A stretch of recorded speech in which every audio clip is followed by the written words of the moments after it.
Hi, everyone. My name is Theresa. I'm an alcoholic. Grateful to be here. Grateful to be sober. I thought Ali was just going to say, no introduction necessary. All right, Theresa, come on. I'm not sure if anybody, I just have to say this. I didn't check with Ali. I don't know if anybody was looking for Derek, but I'm sorry.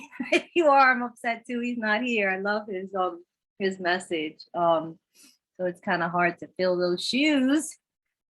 But here I am. Ali got excited. He was like, "You're it." Oh, I'm like, nah. It was supposed to be Ali. But anyway, I'm nervous. I'm uncomfortable, as usual. Especially because I come to this meeting every week. This is like my other home group, and I get to be of service here and listen and soak up and just be present and make sure that it goes along well. I'm also, as people know, I take care of my mom. I'm watching her on camera. Right before the meeting, of course, something always happens. So I had to change her, and it wasn't a simple change. I'm like, great. But I made it right on time. Now I'm just praying if everybody could continue in your prayers that she doesn't start yelling. Mommy's been on this yelling thing, her only way of communication, and it could be a little much. So let's just hope that doesn't happen. And Kim is knocked out sleeping from her meds, so she can't be keeping her preoccupied. So it's just me, folks. We'll see how we work this out. I want to welcome anybody who's new. Please keep coming back. And anybody who's been here a while, thank you so much for just showing up, man, no matter what. I love this topic, step 11. Keeps me balanced in some way, keeps me steady. I thought of a pause. There's so much in there that I wanted to do. Actually, there was even quotes I wanted to get before step 11 and after step 11. Ultimately, I believe everything throughout this process is about building this relationship with this power. The entire 12 steps are about that. So I hope you listen to any similarities, not the differences, and see if somehow, some way, what I love about our opportunity in Alcoholics Anonymous of building a relationship with a power as we understand it is that it's so personal and it gets to change. We get to learn from one another. We get to take certain things. I was taught when I was new, take what applies, put the rest on the shelf, and maybe bring it down later and you can use it. But I was thinking about what would I talk about. I have to pause a lot. I'm always having to pause because what's interesting about pause when agitated, that means I must be agitated. So if I'm pausing a lot, that means I'm agitated a lot. I just don't know what that is to just walk through life without being agitated. There was so much that was going on in my mind beforehand, and I just did my prayer and asked God to just remove from me my selfishness, my self-seeking, my dishonesty, my fear, and just let me be an instrument of God's love and peace. And whatever message needs to be carried, that I hear it. That's always my prayer, that the one person that needs to hear what I shared tonight is me. I don't know if anybody else is going to get it, but I better be paying attention. I always learn that the best teacher is the student. And so I get to hear today what it is that I need to either validate, support, reinforce, be reminded, or begin to reiterate, or to just do it for the first time. And I was thinking about my relationship with alcohol. And what kept coming up for me was that at no time in my entire 57 years of living on this place called planet Earth have I ever been in charge. I have an illness of grandiosity that tells me that I'm in control, that somehow, some way I'm in charge of life situations. But if I really look at it, if I really, really examine my relationship with alcohol, I will see that at no time had I ever been in charge. The only thing that alcoholism did was give me the illusion that I was running something. But the insanity, we talk about insanity often around here, but the insanity of that, and what's interesting in step 10, sanity returns, right? And so I begin building this relationship in 11 because I'm now sane, but I'm sane enough to see that I had never been in charge. My reliance has always been on something. I have always trusted, turned to, utilized something else, because as much as I thought that I was enough or unique, I never was. my reliance upon alcohol was essential for my oxygen. And if it dictated every single area of my life, when I came to you, what I understood was that I needed something else, because the one higher power that I always had stopped working. And it was time to find another one. The higher power that I had turned my will and my life and my soul, my dignity, my integrity, my self-respect, my self-esteem, my self-worth, was dragging me through the mud. It was no longer allowing me to disappear from being present for all of my experiences. And it no longer helped me to show up for life. I've never been able to show up for life since conception. You know, what's interesting is I'm born addicted, right? So that means I'm born addicted and I drank for 24 years before I came to you. So there's no way I can believe that I was ever running anything. But when I also look at similarities and I listen to other people's stories about when they found alcohol later on in life, they suffered from what I could have suffered from had mommy not given me alcohol since a baby. You know what I'm saying? Which is this terminal uniqueness, this self-centeredness. Everything about this disease is self-centeredness. This idea that the world revolves around me, and not everyone in Alcoholics Anonymous, like myself, ran terror through people's lives. There's this assumption, because we hear alcoholic is selfish and self-centered, self-will run riot, that the only way it looks is that it is volatile, and doesn't even talk about that in the big book. They gives us like 4 different types of alcoholics, and one that there's a whole book you can write about. And so there are many voices or manifestations of the spiritual malady of alcoholism, and mine is submission. Mine is the grandiosity is an interesting dynamic of ego. My grandiosity of my alcoholism is that I'm not enough, that I am not sufficient, that I don't belong here. I don't belong here in this planet. I am unloved, unwanted, unnecessary. And it is alcohol that allowed me to show up to a life that I believe didn't want me. Everything about it told me it didn't want me. My disease is centered in my thinking. It is the narrative and the dialogue that is constantly the chatter in my head saying, you have no business being here. That haunts me to this day. Those of you who knew, my sobriety date is March 29, 1990. I've been here 32 years. That means I'm 32 years sober, many more years over the time I came to you at 24, and was still the voice that is almost at a cellular level that still plays in my head is, you got no business being on this planet. None. And the higher power that I found allowed me to say, it doesn't matter. It doesn't matter that I don't belong here. It's my puppet master, and it allows me to put on all these different costumes, these outfits, portrayals, showing up, the smile on my face. It allowed me to just show up regardless of all that was happening, to say, it really doesn't matter. I'm going to pretend that I'm somebody and I don't belong. And when it stopped working, I found out I don't belong and it does matter. So I needed to find this power that I saw that each of you found. Not only did it, the grace was to put the plug in the jug, but it actually began to introduce you. Well, my sponsor, she's passed away now, used to say, introducing me to my authentic self. That I am not my alcoholism. I have an illness, but that is not my identity. That is not who I am. I am kind, loving, considerate, gentle, mindful, have resilience, inspiration.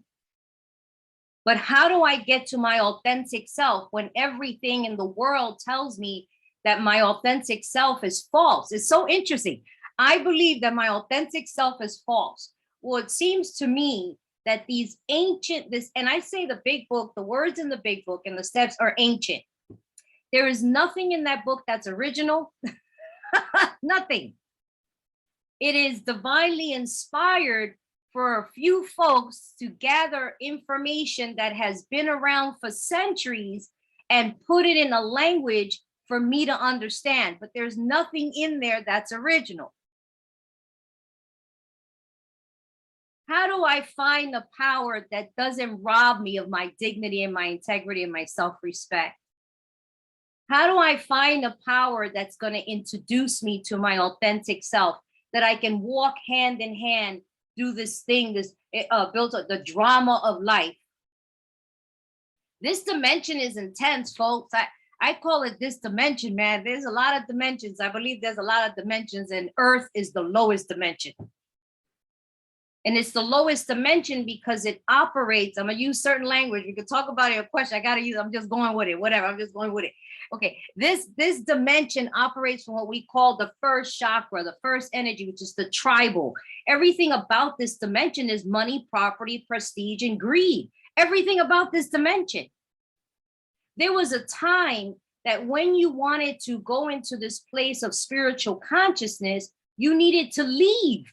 You needed to go into a convent, into a monastery, give up all of your worldly possessions, because those worldly possessions interfere with this spiritual, connection. That's the only time I'm disturbed.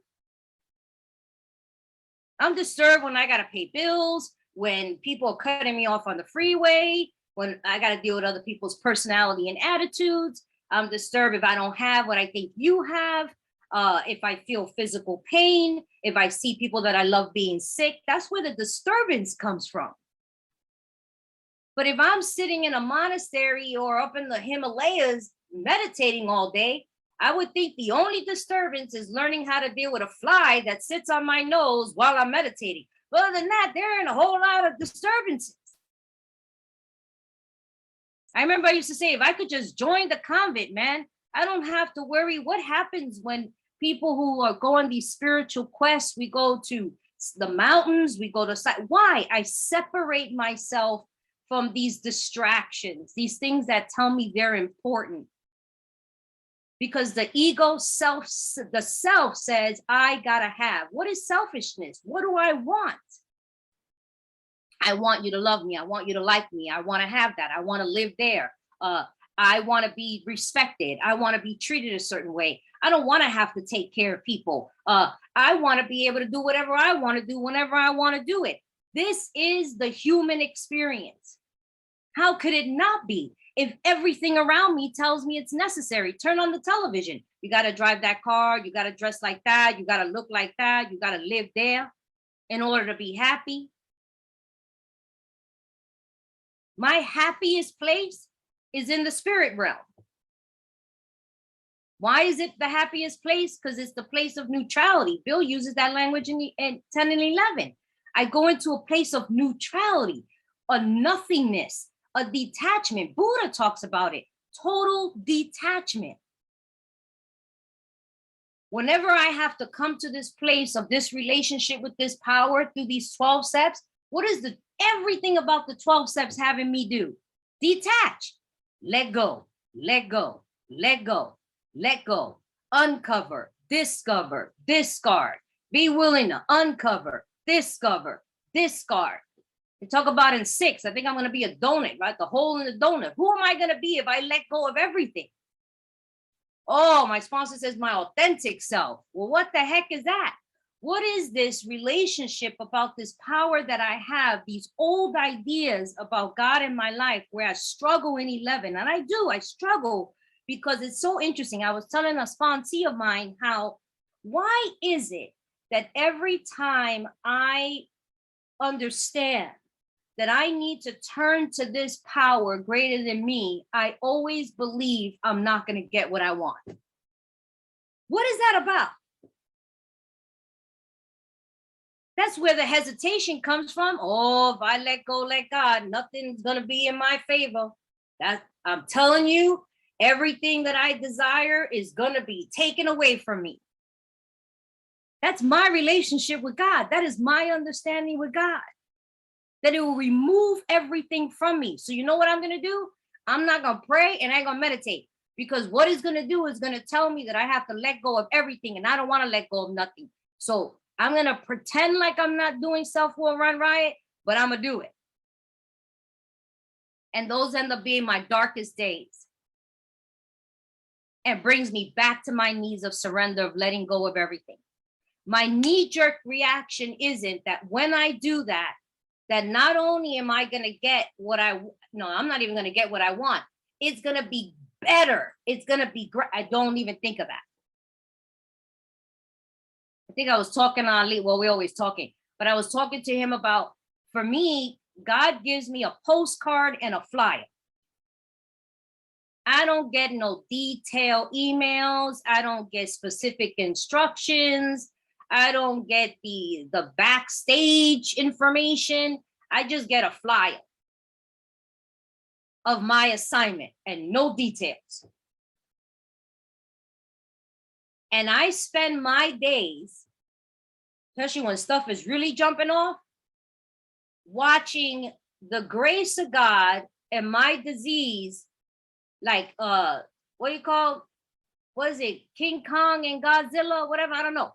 I spend the day watching the two of these go at it, right? I'm the observer. I'm literally watching the disease of alcoholism and God's grace, God's beauty, the one that I've come to know, they be having the great debate. It's this huge argument that takes place. And what's interesting about not only me observing it, I don't choose a side. I'm like, I listen to both.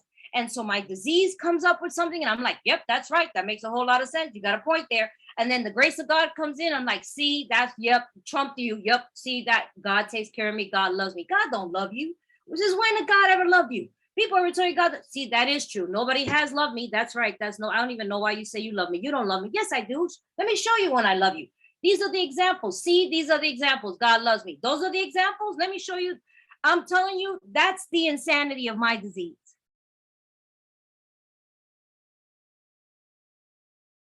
And my prayer, I got to pray. What am I praying for? God, please remove the obsession. I call that the obsession. Remove this from me. Because I don't know about you, but that's torture. Take away my difficulties. Take away my fear. That's what I do in the pause. I pause. Because I'm watching this battle, I call it I don't know. I always tell people, you ever watch movies? I believe that alcoholics in AA created like DVRs and stuff like that because you could like stop it. Anyway, no, because before DVR and now you could download or whatever, I used to be watching a movie and right towards the end, a newcomer called. You always missed the end and you can't see it no more. Anyway, now you can go pause. Okay, what's happening? And get back to it afterwards. But that's what I call the pause. So I pause like a remote control. But in the pause, I don't know about you, or maybe you do this, but whenever I pause, I don't just sit there like this. When I pause, I go do something. I go to the bathroom, I go get something to eat. I pause so I can take a moment to step away from whatever I'm watching in a way to assess or put things in perspective. I've done that with movies. And that's how my life is sometimes. I'm watching this intense movie where it's giving me anxiety and frustration. I think they're gonna die or whatever the heck is happening, and I just can't take it. I can barely breathe. I'm like on this roller coaster ride, and I press pause just so I can get a grip. Hold on a second. Wait, there's a lot going on in this film. Hold on a minute. Now I got to do something. I got to tap into some clarity. I got to begin to ask to remove what's keeping me from seeing what the truth is. And what is my whole goal? We talk about developing a conscious contact with God. We pray, we go into meditation, we practice that.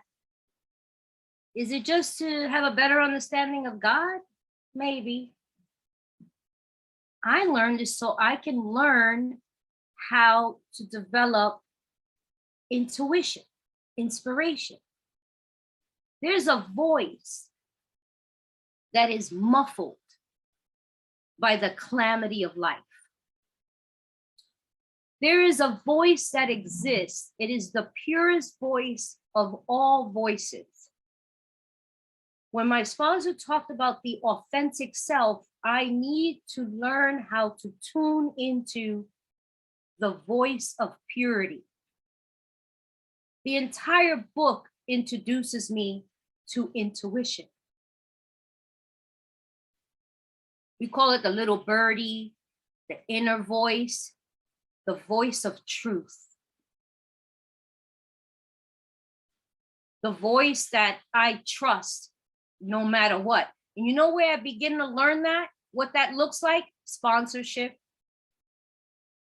I don't know about you, but if I turn to someone in the program that I respect and I know that they're tapped into that source of power, whatever they say, I don't debate it. I don't question it. I don't second guess it. I just trust it and go do it. I want to learn how to develop a relationship with that voice. I always give this example.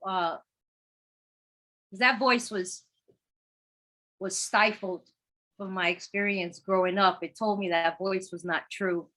But I used my nephew as an example, and many of you may have heard it because I always refer to it. But Maddox was like about 10, and my dad was dying, and we were at my oh no, at this point I think Daddy had died that night, and we were at the house, and one of my stepmother's friends came over, and she did tell him that he looked a lot like her son.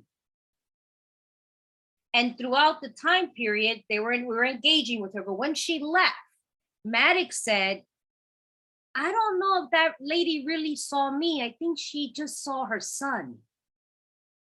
And we're like, why do you say that, Maddox? He was like, because the compliment she was giving me just didn't seem authentic or genuine. It seemed like she was over the top. Like every little thing I did, she was like, that's fantastic. Oh, wow. Oh my God. He said, even when I my dad used to keep chimes at the doorway. I just have to put this little insert. He would always have a chime at every entrance of the doorway so that when you walk through it, you hit the chime and then he'll go, you're in the now, right? So it was like every time you walked around, you ding, ding, oh, you know what I mean? You're in the now. And so he hit the chime and she was like, that's amazing how you hit that chime. And he said, I just felt like that was a little much. And my stepmother began to tell him, no, that's not true. I've known her for many years. And she wouldn't say something she didn't believe to be true. She's impressed by you, a young man like yourself reading during the summer. And I think it had everything to do with what she saw in you. And he just went, I don't know. So him and I went to the store. And what I said to him was this, Maddox, in growing up, I learned not to listen to that voice. What was it that told you that maybe she wasn't so much seeing you? He said, something inside of me just told me that. I told him, I want you to trust that. And it doesn't mean that she's bad or your grandmother's bad or that she was lying, but I want you to trust whatever that voice was. I want you to respect it, honor it, and trust it. And I know it's difficult when you have your adults tell you that that voice isn't so, because I grew up with everybody telling me that that voice is not true. But I want you to trust it and believe in it. It will save your life from here, always moving forward for the rest of your life. That is the true, authentic voice. When we get back to the store, he stops and he goes, you know what, Titi, you're right. Because that same voice is the voice. It'll take a minute. He said, that is the same voice that last night told me we had to go back and see Grandpa. And if that voice was right last night, it has to be right today. And that's what happened last night. We left from my dad at the boarding care. He was dying, but they told us he would be fine. Go home and they would call us. As soon as we got back to the house, Maddox looked at me and said, we sat down on the couch and said, I don't know, Titi, I think we need to go back. I didn't question him. I didn't second guess him. I said, no problem. I called the man. I said, we're on our way back. He said, you don't have to. I said, yes, we do. My nephew said we have to go back and we're going back. And we went back and my dad died within hours, within a small window of time. So he was like, if that voice was accurate then it must be accurate now. And I've watched him learn how to develop that. It's discernment, but I need to pause. I need to get rid of, ask to remove whatever's blocking me so that I can have the correct intuitive thought. It talks about inspiration in this part of the paragraph. I can be inspired so that if it says go right, go left, I can trust it and I can do it. I get the flyer, I get the postcard, and I don't need to know all the details. I just willingly go for it and do it. That's a hard voice to develop, to hear. It takes practice to do that. And the way I practice is prayer and meditation. How else am I going to learn what it sounds like? How can I tell the difference between the chatter? The disease is cunning, baffling, and powerful, and it will mask that voice. It even tells me in 11 that there are going to be times that I'm going to make a mistake and think that it was the voice, but it wasn't. But how else am I going to learn that? All these years for me has been, how do I trust and develop that? Trust and develop that. And it also invites me, I got to think about my relationship and understanding of God. I got to tune in to other people sometimes. I learned there are times I don't hear no voice. I don't get no flyer. I don't get no postcard. And I need to be okay with that too. I'm extremely transparent. I make a big deal about that because the disease of alcoholism, how it manifests in my life, is to have secrets and to never tell you that I'm in pain, to never tell you that I'm hurting. I'll always tell you I'm okay when it's not. And so I learned, I pause sometimes and I make a phone call and I tell on myself, I'm afraid, I'm insecure, I don't have no hope. You know what I'm saying? I'm tripping. I want to hurt somebody. I want to hurt myself. My head is telling me I don't belong here. Everything is horrible. Life is terrible. I'm going to be ruined. I need to do that. Why? So I can get that out of the way so I can hear that say, all is well. That voice is so muffled. Even to this day, sometimes it frustrates me. When I'm in a lot of pain and life is happening or grieving, I've been in places where I've lost people that I love. That's when I turn to you. I've been that way the last month, man. I've been like, you know what? You need to have hope for me. I ain't got it. I believe because you believe. You got a higher power? I'm glad because I need to lean on yours. Because right now, I don't know what the hell my higher power is doing. As a matter of fact, I'm not even sure what's going on with my higher power. I don't know if I believe in a higher power, and I don't have to. I need to rely on yours. And I'm going to make a decision to turn my will and my life over to the care of a higher power. Not quite sure which one, where it is, and what it's going to do, but I'm going to make a decision to do it. Why? Because my life depends on it. And I'm a clean house to the best of my ability so I can finally get to this place of neutrality and insanity can return. I can have intuitive thought and I can take action. We talk about let go and let God. What do you think? It just falls from the sky and God starts moving me around? God ain't no puppet master. He's not playing chess with all my lives, for all of our lives. This higher power thinks of all of us. I don't think of all of us. I'm only thinking about me. I got to get out of self. This higher power loves everybody. I get mad about that. I'd be like, why you gotta love everybody? Can we go back to the First Testament and turn people into salt? You know what I'm saying? Why don't you create another flood, man? Get rid of all them folks that make no sense being on this earth. Why don't you try doing that for a change, right? But no, then your son comes here and change the whole game up and everybody gets the freedom of acting a fool and get forgiven before they die. I be having all those kind of conversations. My higher power, what is that all about? I kind of dig that brimstone and fire when it ain't burning me up, but I'm okay with the brimstone and fire higher power when it's burning you up. I love how people tell me, well, don't worry, people get what they deserve and they'll get it tenfold. I'm like, well, if that philosophy is true, then am I getting what I'm getting tenfold because of what I did before? I think I need to get rid of that philosophy. It's only convenient when it's happening to you, but what if it's actually happening to me right now? I don't like this karma thing. Anyway,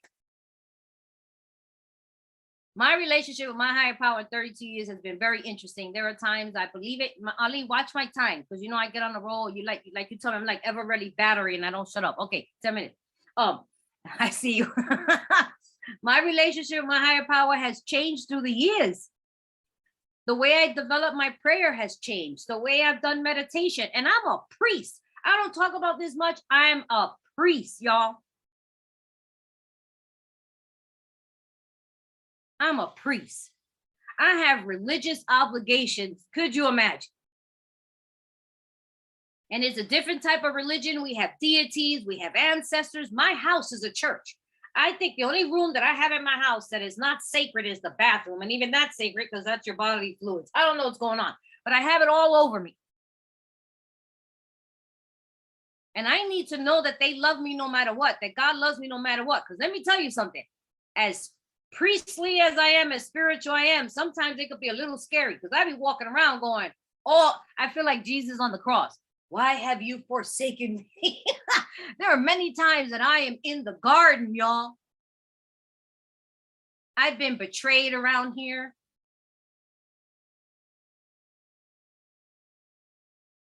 When I say, God, what will you have me be? What will you have me do? I have to intuitively listen. What is it you have me be? How do I get out of the way? Am I doing this of my intentions and my motives for my gain? Or is this something you really need me to do for your children? And I don't like my assignments sometimes. My life has been interesting, y'all. I get into mucho debates. And my disease uses those debates like candy, man. I have to be careful not to fall into self-pity and depression, but I do. The only difference is today I tell you. I tell somebody. It lasts less of a time when I do that. It takes the power out of it. But life's in session, and I don't like life sometimes, folks. My disease recently, where I've been lately, has been doing double time on me, y'all. I've had a lot of dark days throughout my sobriety, and they're all very interesting.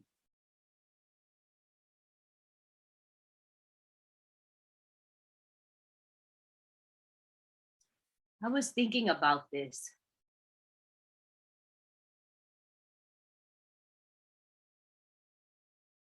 Why am I so adamant about these 12 steps no matter what?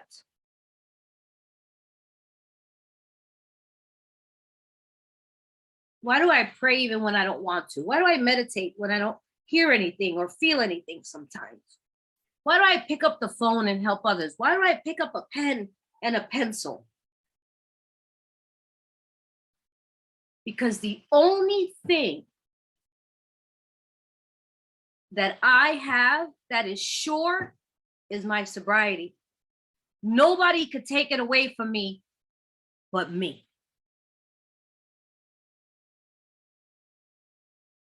That's interesting. It is a life and death errand. I pray and meditate is life and death. This isn't, oh, it's a good idea, and I would love to just live in this place of euphoria and just have this conscious God. No, I don't want to die from alcoholism. Ask a cancer patient that. You think a cancer patient want to be doing chemo? Why do I go through chemo? Why do I throw up? Why do I get sick? Why am I having like vomiting and stuff coming out the other end at the same time? Why? For quality of life. I got to take the medicine because I want to live. I want sobriety. That is the only thing I got. People take away my friendship. I've had people turn around and say, screw you, bitch. I don't care. You've been in my life 7 I don't like you no more. Goodbye. Throw me away like a piece of rag, and there's nothing I can do about it. I've had people tell me, you can live here. You can't live here. This is how long you're going to live here. You're going to have money. You're not going to have money. You got a job. Now I'm taking the job away. The job's going to fail. You got a business. The business is now bankrupt. You're losing it. I've had a car. It's beautiful. It rides great. And then it breaks down. It's all broken, too expensive to fix it, or got to find money to fix it. I've had people live that I love. I enjoy. I like everything about them. They get sick and they end up dying, and there's nothing I could do about it. There's so much. I've had clothes. The clothes fall apart and they break or they tear. I see something I love. I can get it. I can't get it. There's so many things in my life that is tangible and not tangible. But the one thing is not even relationship with God, is my sobriety. I was like, why am I so like anymore? That's all I got, y'all. That's all I got.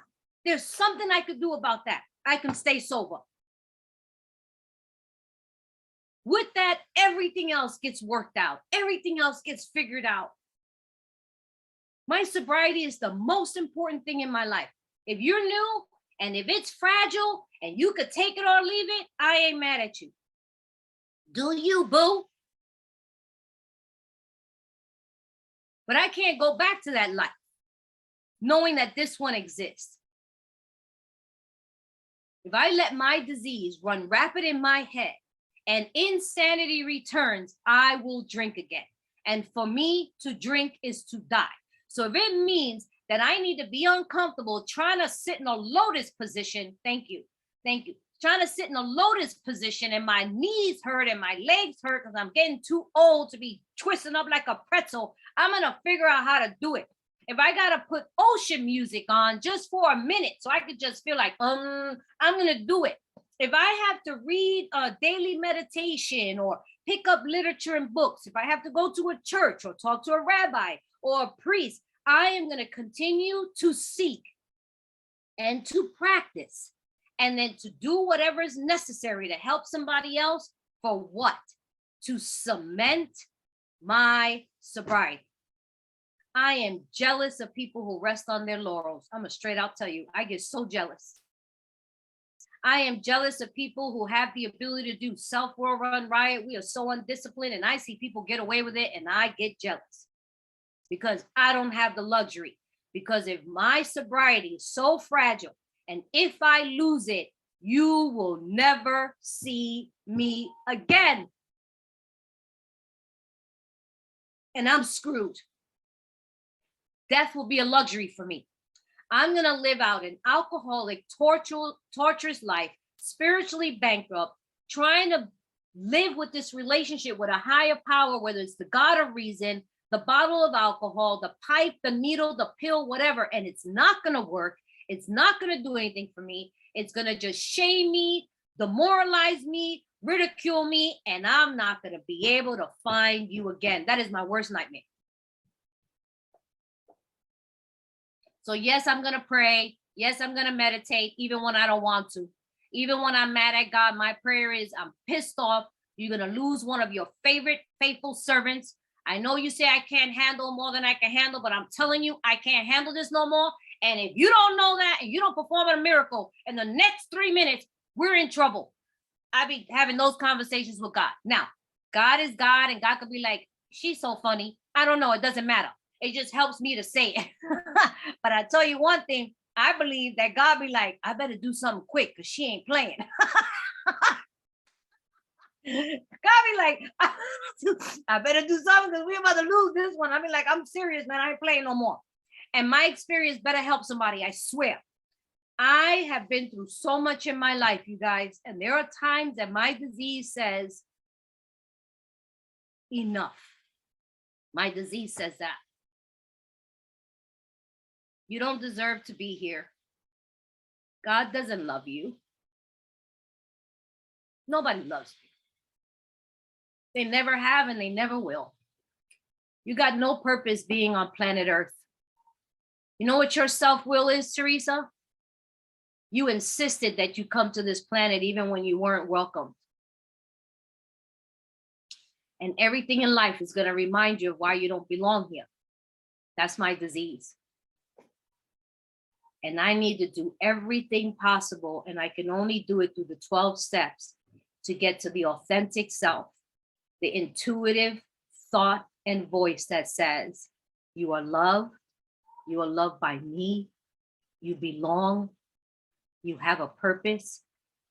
And you will help my children in the way in which we have already designed, because you were made perfectly for it. Let go of everything you think you know. Let go of everything you believe you're supposed to be and you're supposed to have. And trust me, it'll be better than anything you can ever imagine, because you are useful and you are purposeful. You have a place in this world. And your place is to represent me in everything you do, because God is in each and every one of us. And I need to do everything necessary so that God can shine. Not Theresa. So that everybody knows that God is. And there are times I need that from you when I don't know. Mommy's screaming. I don't know if you hear her. Pause when agitated. I need to think about what this must be like for her. This has been interesting with Mommy. Her life has been so sad. My mother's life has been very sad.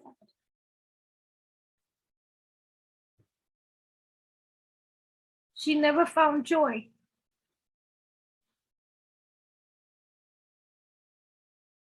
She's never found joy. I do the best I can to demonstrate that to her. And today, what I've been spending my time praying and meditating on is that Mommy will find forgiveness, peace, that she can learn again to sit in Jesus' lap and know that she is loved. I'm watching this woman just be in a lot of pain. And there's nothing I could do about it but pause and ask God how I could be useful. I thank you guys for my life. I thank you for the phone calls that you answer, the ones that call me, or the way you reach out and help me. I thank you for allowing me to be of service in any way that I can.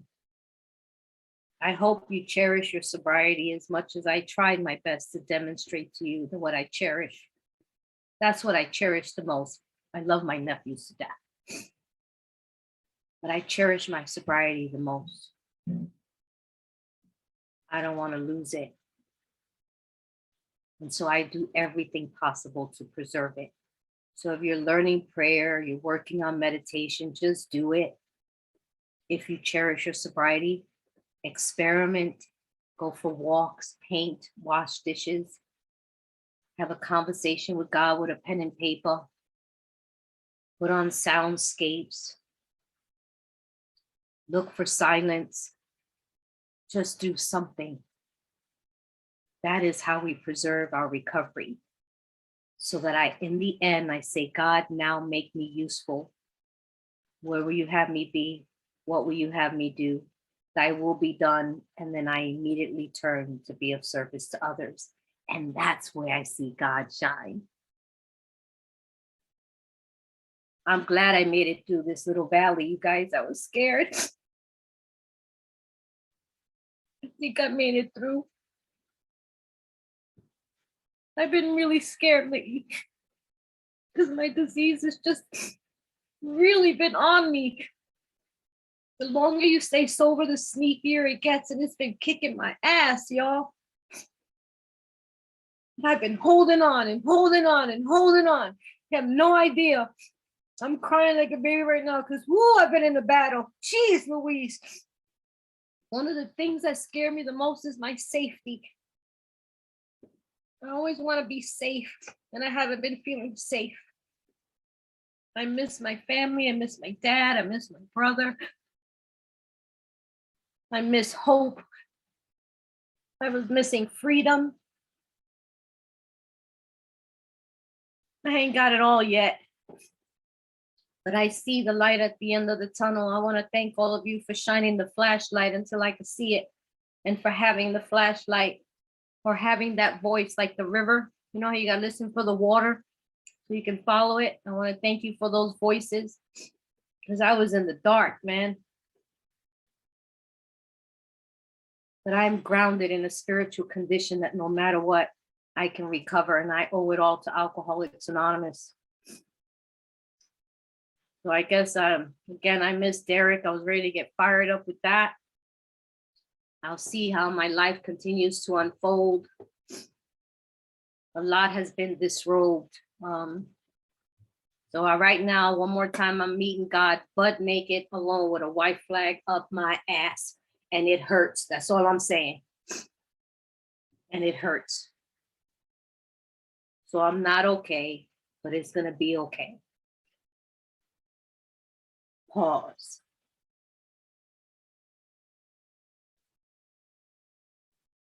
Ask. And turn. That's what I get to do. Thank you.